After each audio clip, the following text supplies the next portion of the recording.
நேத்திக்கு சத்யஜோதி தியாகராஜன் அவர்களுடைய பிறந்த நாள். சத்யஜோதி தியாகராஜனை பொறுத்தவரை அவர் அமெரிக்கால படிச்சவர்.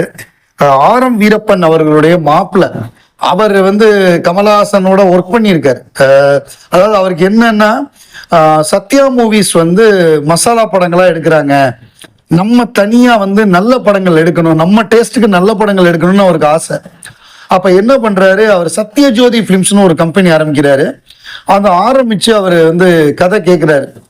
பாலு மகேந்திரா ஒரு கதை சொன்னோடனே கமலஹாசன் தான் கதாநாயகன் அப்படின்னோடனே கமல் சொல்றாரு, இந்த கதைக்கு ஸ்ரீதேவி கரெக்டா இருக்கும் அப்படின்னு சொல்லி அவரே கால் ஷீட் வாங்கி கொடுக்குறாரு. ஸ்ரீதேவிட்ட ஃபோன் பண்ணி பேசி, பிரமாதமான ஒரு கதை இருக்கு, இதை பண்ணா உங்களுக்கு நேஷனல் அவார்டு கிடைக்கிற லெவலுக்கு ஒரு பிரமாதமான கதை, நீங்க நடிக்கணும் அப்படின்னு ஸ்ரீதேவிட்ட சொல்லி கால் ஷீட்டை வாங்கி கொடுக்குறாரு.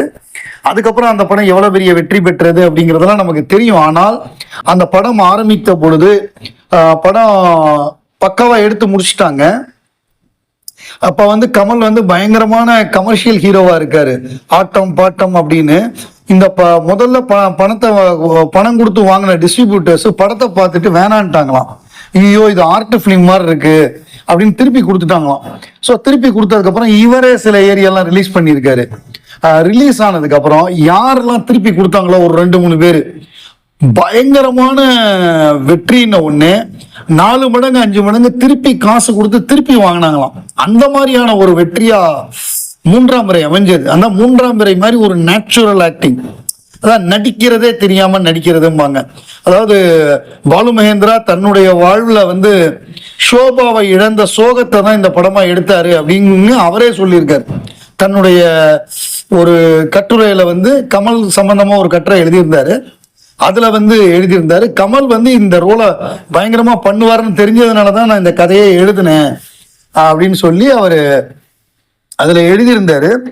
கமலும் அதுக்கேற்ற மாதிரியே பிரமாதமா அந்த ரோலாவே வாழ்ந்து அந்த கடைசி ஒரு 10-15 நிமிஷம் மொத்தமா தூக்கி சாப்பிட்டுருவாரு. அதுவரை இருந்த மொத்தத்தையும் தூக்கி சாப்பிட்டு ஜெயிப்பாரு. அதே மாதிரி அந்த படத்துல வரக்கூடிய பாடல்களா இருக்கட்டும், எல்லாமே கண்ணே கலைமானே, பூங்காற்று புதிரானது, எல்லாமே பிரமாதமா இருக்கும். அதுல அவருடைய அந்த ஒரு நரிக்கதை ஒண்ணு சொல்லுவாரு. அதுல அவருடைய வாய்ஸ் மாடுலேஷன் அப்படிங்கிறத காமிச்சிருப்பாரு. பிரளயத்தை உணர்ந்தேன் அப்படிங்கிற வார்த்தையை பயன்படுத்துறாரு.